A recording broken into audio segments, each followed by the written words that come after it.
Welcome to Neuroconnections, a vodcast series developed by the World Stroke Organization and Ipsen. The series aims to shine a light on the experiences of people post-stroke and discuss what's involved in providing consistent, high-quality care to meet their needs. Hi, I'm Dr. Michelle Nelson, and in this three-part series, we'll hear from stroke experts from around the world as we discuss post-stroke care and the rehabilitation landscape. We'll look at solutions to improve patient care, support recovery, and reduce healthcare costs. Stay tuned for some fascinating insights. In the final episode of our series, we're going to be talking about the education and training needs of all of those involved in the care of people post-stroke. We'll be talking about the importance of continuous upskilling for healthcare professionals, as well as the education and training needs of family caregivers and community health workers. In this episode, I am joined by Dr. Jorge Jacinto, a PM and R Senior Consultant and Head of Department of Adult Neurorehabilitation at Centro de Medicina de Reabilitação de Alcoitão in Portugal, and Brina Ludwig Prout, a mentor, citizen researcher, advocate, and caregiver based in Toronto, Canada. Brina, George, it's so wonderful to have this opportunity to speak with you today. It's such a pleasure, and I'm looking forward to hearing your thoughts on workforce considerations, education, and training. So thanks for joining us. Thank you for having me. Delighted to be here. So let's jump into it. I'm wondering, for the purposes of our audiences getting to know you a little, if you wouldn't mind starting with a little bit about who you are and how you come to the conversation about post-stroke workforce or health human resources. Brina, can we start with you? Hi, Michelle. Hi, George. My name is Brina. I have been a caregiver of a two-time stroke survivor for the last 8 years, full-time caregiver. Although my professional background was in change management and human resources for the last 8 years, I think I've become a professional caregiver, advocating very much for caregivers being solidly included in the care team for stroke patients. Hello, both. It's a pleasure being here, of course. I am a PM&R physician, so physical medicine and rehabilitation. I have worked in neurorehabilitation for the last 25 years, and stroke patients are around 70% of my patient population.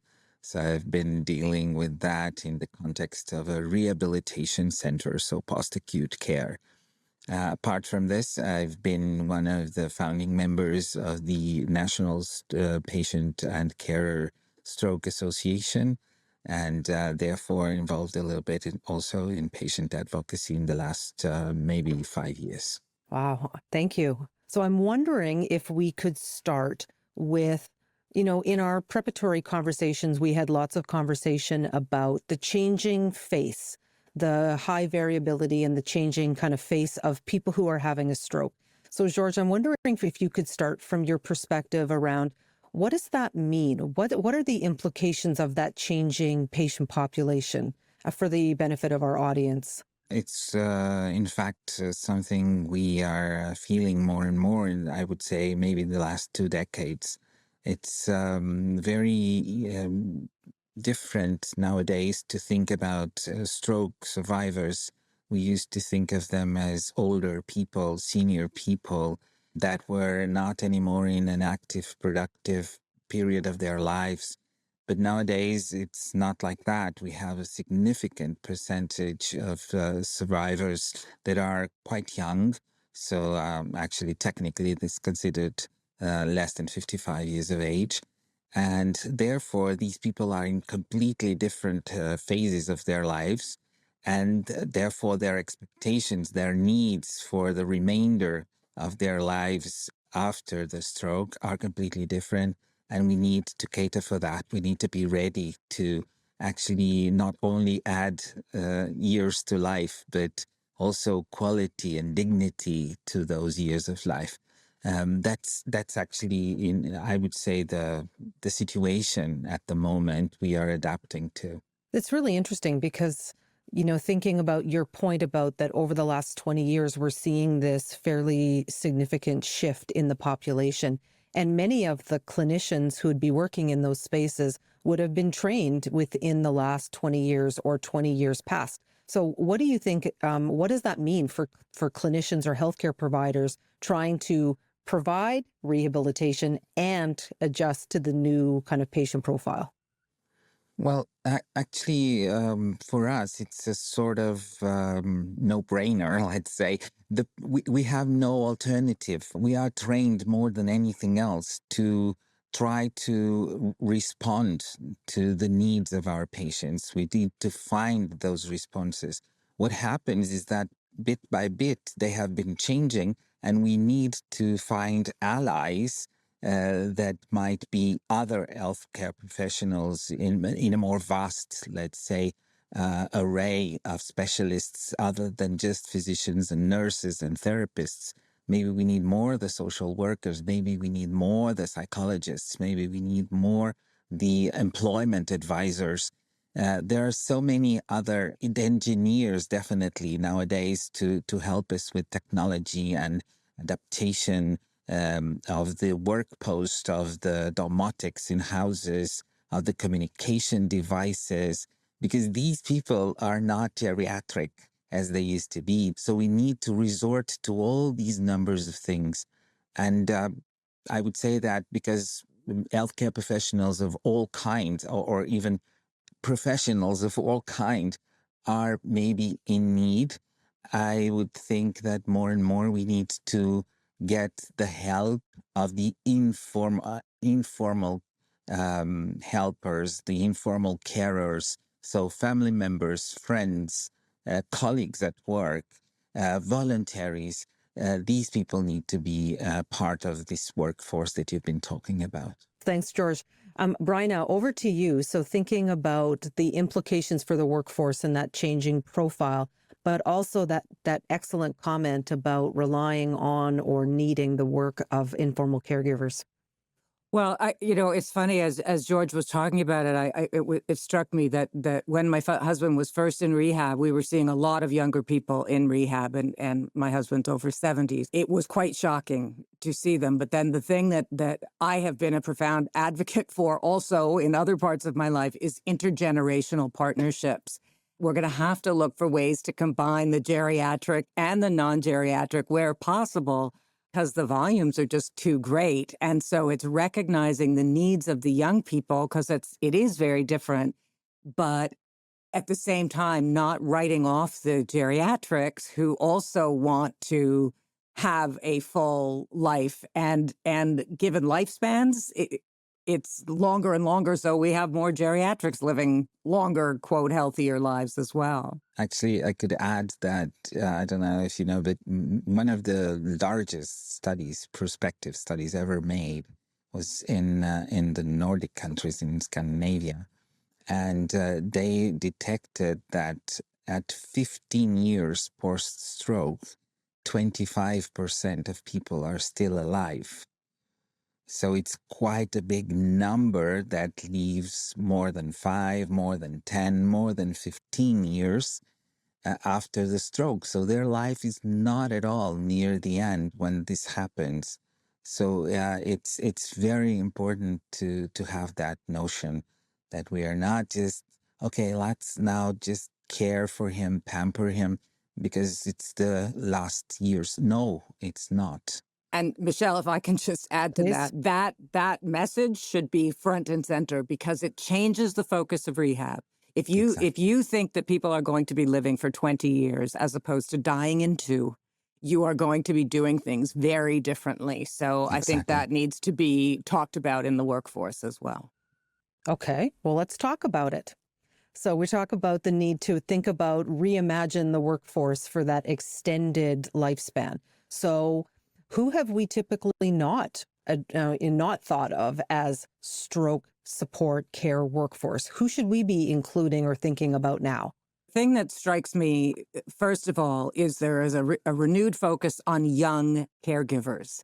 So one of the things that we're seeing is that there are a lot younger caregivers who are either looking after parents or looking after siblings, and we need to make sure that we're finding ways to include them. The other is that community organizations and voluntary organizations that focus on inclusion and helping just people in general to be involved need to have some training and awareness about stroke so that they can adapt programs in small ways. I'm not saying they have to be stroke specialists, but they need to understand what some of those issues may be, because we're going to have to look at more and more that holistic view of young and old coming together and saying, whatever your age is, let's assume you're going to be here for 15, 20 years. And let's assume that you want to be productive. So let's take that focus. It is different than what it used to be. Yeah, and I think knowing what we know about the likelihood of, 1 in 4 people worldwide will have a stroke in their lifetime. So if you put that and combine it with George's comment about 20 years, living 20 years or more, it does really require us to change our thinking about the workforce. George, I'm wondering if you have anything you want to expand on. Yeah, just one of the things Brian had just said was I was talking with that one is you still want to be productive, but uh, productive is more than just working and generating production of a factory or of your office or whatever. It's not just that. It's being happy and feeling dignified as a human being and as a citizen. So you can, sometimes you cannot maybe return to work, but at least you can return to your leisure hobbies, or you can participate in just going to see the the hobbies of your grandchildren or of your children or of your wife. So it's more than just going back to work. One of the things I always say is I'm not taking care only of the stroke survivor. I have to take care of their carer, because their carer, if they get injured, if they become depressed, if they get burned out, what happens to that person? And to me, my team gets to lose an element, and my patient will be not so well cared for. So I need to care for all of them. We cannot forget that. I'm so happy to hear George say that. And the other piece that we need to keep in mind, especially for geriatric stroke survivors, is that often their carers are also getting older and less healthy, and that the things that you may have done physically at an earlier stage of the quote recovery period may not be possible anymore. And so often there is not attention paid to sort of the changing health of both the stroke patient and the caregiver. On the younger segment of this population, the spouse, for instance, is still the resource, the financial resource of the family. So they have to work. They cannot stay home. And their children are still not old enough to help. So this is something we need to really keep in mind. And this is Hugely. many times a challenge. So, George and Bryna, in episode 2 of the series, we talked a lot about goal-oriented and individualized rehabilitation and care. And, everything that you're saying is evoking that idea that with incredibly variable patient kind of presentations and profiles, that responsibility to try to provide the widest range of rehabilitation activities, offerings, opportunities, that has huge workforce implications. So, George and Bryna, you've identified some of the team members that, we would include, but which disciplines or where are kind of partners that we could be thinking about that we have not included yet? Yeah, employers, definitely, schools, universities, because people need to go back to their project of life. Maybe with adaptations, but we need that, and we need their collaboration to do that. There's also one other piece that I just like to add, and it's not necessarily an additional person, but it's a little bit of a change of focus, and that has to do with the assessing that is happening. Because one of the things that can happen, and I'm really pleased to hear about the individualized thing, is you can assess based on standardized results, but in fact, people are not standardized. And often someone may hit the level of the standardized result, but they are so far below their own level of a previous achievement that if you just look at the standard, you are not going to address what their needs are. So something about recognizing that in the training of the assessors, and that may be some of the standard people, speech and language, OT. Yeah, yeah. It's very interesting because there's always the other side. Also, some people may have improvements that are below what we would consider relevant, but actually that little improvement for them can make all the difference. And sometimes this comes about, when do we stop rehabilitation? And sometimes people say, oh, but he's been doing rehabilitation for so long and he hasn't reached this level that we consider to be the minimum functional level for real life, for a person to be able to just help, for instance, just hold himself to a chair or to the bottom of the bed to help change the diaper, can make all the difference between staying home and one person being able to care for him, or needing to go to a care residence outside of his house because he needs more than one person to take care of him. And we need to keep trying to sensitize people that these minor changes change the quality of life of the person and of the carer. So it's still worth continuing the rehab. Great segue to one of my questions. So in previous conversations, we've talked about, that recovery isn't static, that recovery can take a long time. Our thinking's expanded beyond the 3 to 6 months post-stroke. We've also talked about how people encounter new challenges or new sort of health issues in that longer recovery time. So, I'm wondering if we can just spend a little bit of time thinking about what are the implications for workforce in that space, whether it be mental health conditions. George, I know you have an expertise in spasticity.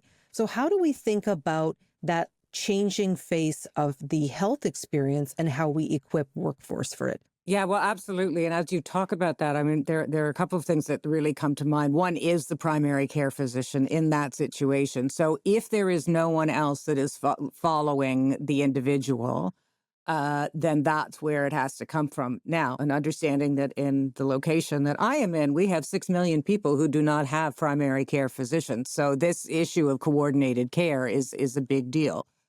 However, should you be lucky enough to get into some kind of rehab program or constant monitoring, somebody needs to sort of develop the set of questions that go beyond the same question every time. So it's what has changed? What is going on? Do you feel a different need for support? What is your mental state like? What is your, physical state like? Are you less capable than you were before? And that kind of training in terms of the ongoing needs to happen as much as possible. And as well, just to caregivers themselves to be able to say, this, people need new information about this is what you need to look for, because you may think your person is the same, but they may not be. Yeah, definitely. Primary health care is definitely something we need to empower more.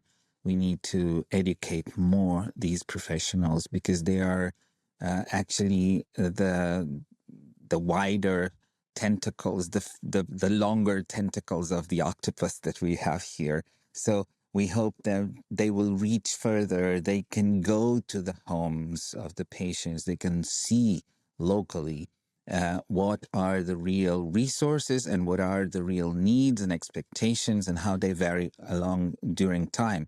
Because patients that had a stroke and survived frequently have other comorbidities like blood pressure, diabetes, and then with age they develop arthrosis, and then they develop glaucoma or short-sightedness, and all this changes the way they function, and therefore we need to always be there to be able to provide solutions for the new problems that come up, and therefore the need of a multimodal, multidisciplinary team to act. We don't have to act, all of us, always.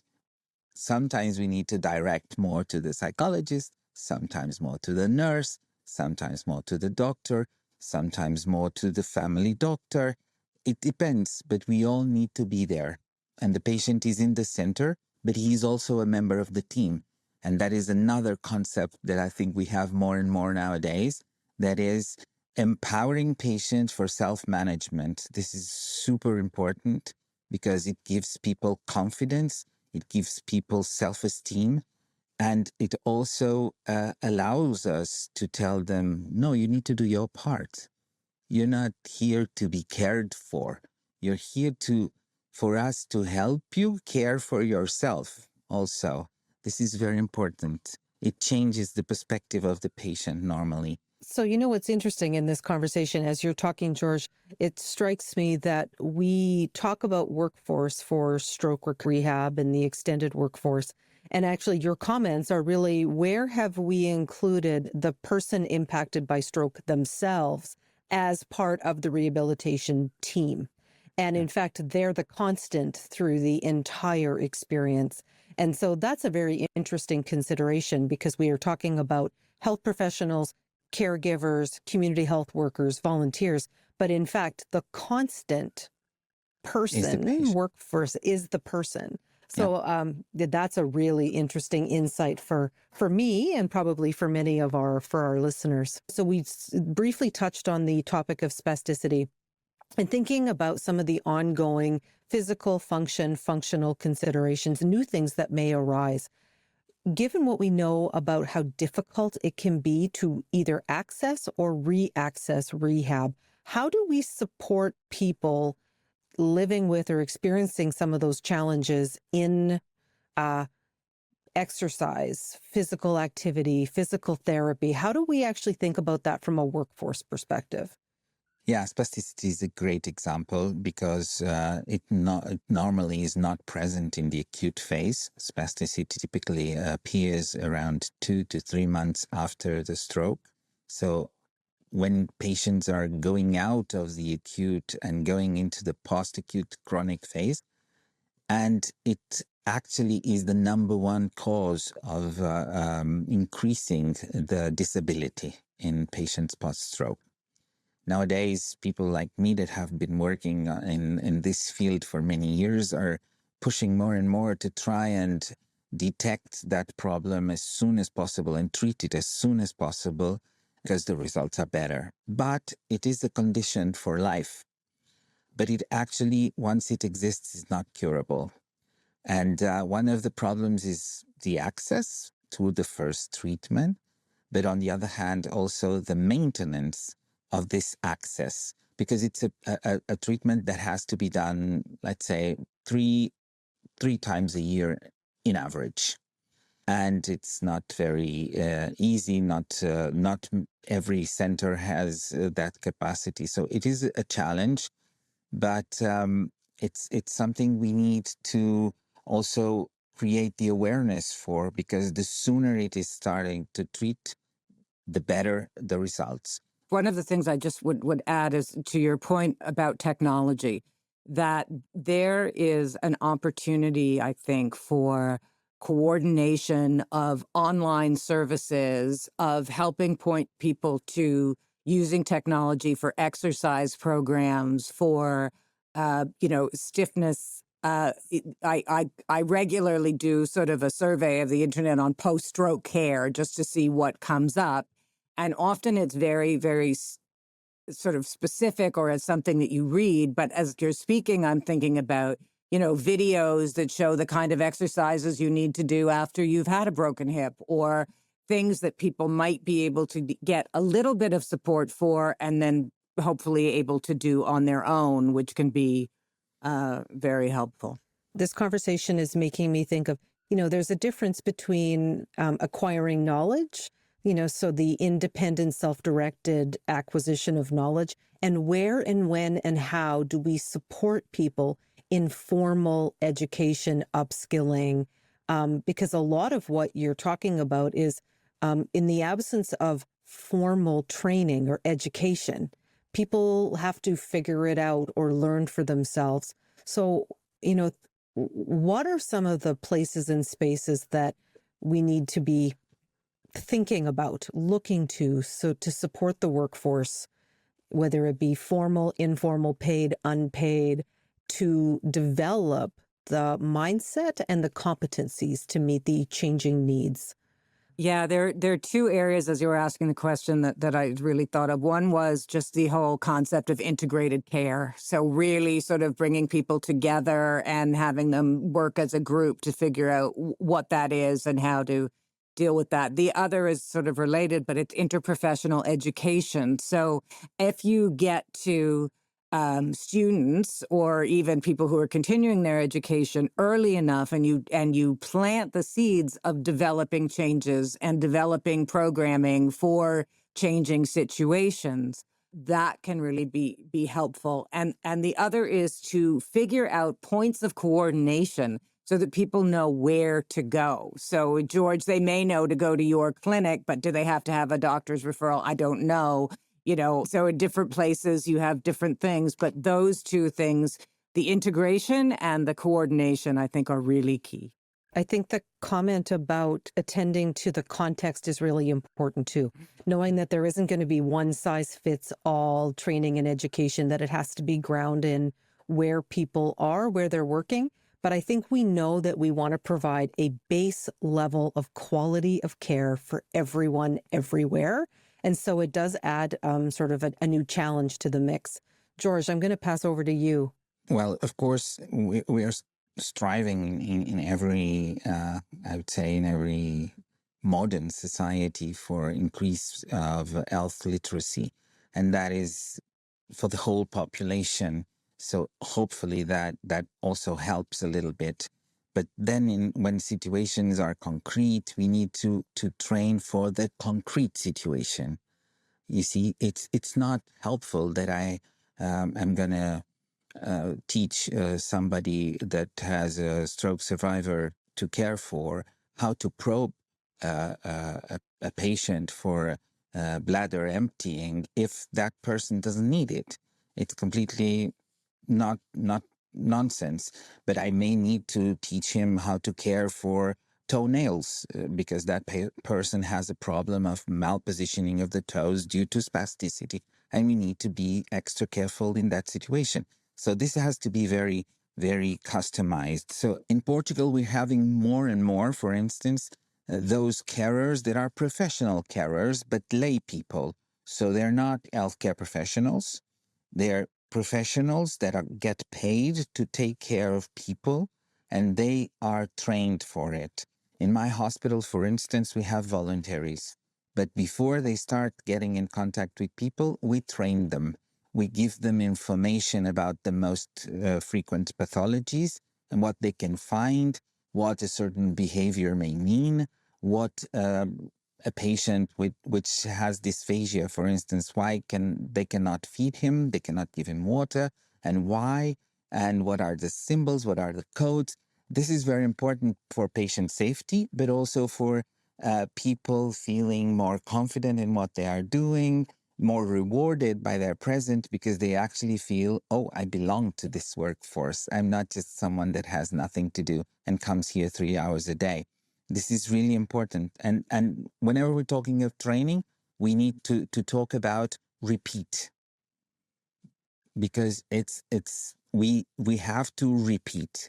Periodically, we have to go back, refresh the teachings, the whatever we taught. So we've covered a lot of ground already today. And in each episode of the vodcasts, we've asked participants to identify either a takeaway message or a final thought for the audience. And so thinking about our discussion today around the extended workforce, upskilling, ongoing education and training, what might be one takeaway thought, one brief takeaway that you're walking out of our discussion with?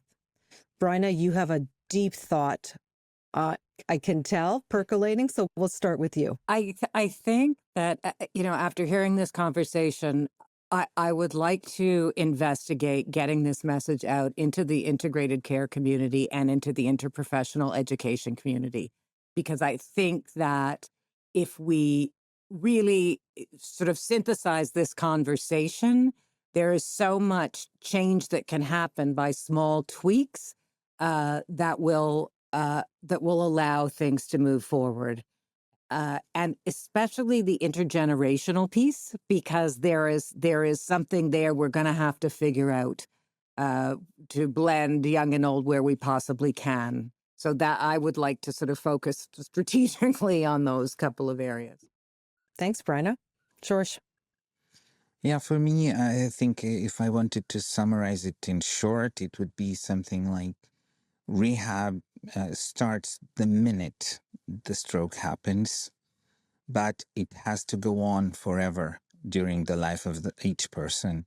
There is no other solution but to make it personalized and patient-focused, or I should say person-centered or survivor-centered. And so the decisions, the needs, the expectations need to come from the patient, and we, the rest of us, the extended professionals, majority of the professionals that are involved, some healthcare professionals, others non-healthcare, we need to come in and out according to the moment, according to the need of that center focal element that is always there. This has to be our way to move forward, because this is just the diversity of patients, the diversity of needs and expectations is not approachable in any other way. Yeah, thanks for that. I hear you both, and I think I might add my reflection after this conversation is there's a lot of opportunity to rethink who and who the extended workforce is for stroke care and support. That if we think about that individual, there are a lot of partners that we potentially haven't engaged as fully as we can or could. And so driving support and care to meet the needs of people where and when they are, I think is really the takeaway for me. Wow, this conversation has been really eye-opening and has given me a couple of aha moments, as it were. So thank you so much for joining and sharing your insight. It's been such a pleasure, George and Bryna, to spend the afternoon with you. Thank you so much. Thank you so much. Thank you, George and Bryna, for sharing your insights with us today on the importance of education and training for all of those involved in post-stroke care. This is the final episode of our three-part series. Over the course of the series, we've covered a lot of topics. We looked at what the state of post-stroke care globally, what good or even great care would look like and how to get there, and then what are the workforce considerations for providing high-quality, equitable care for all. I'd like to take the opportunity to thank all of the participants across the series who joined us to share their expertise, insight, and recommendations. If you want to catch up on previous episodes, search Neuroconnections wherever you find your podcasts. And thank you to you all for listening. I hope you've enjoyed the series as much as we did.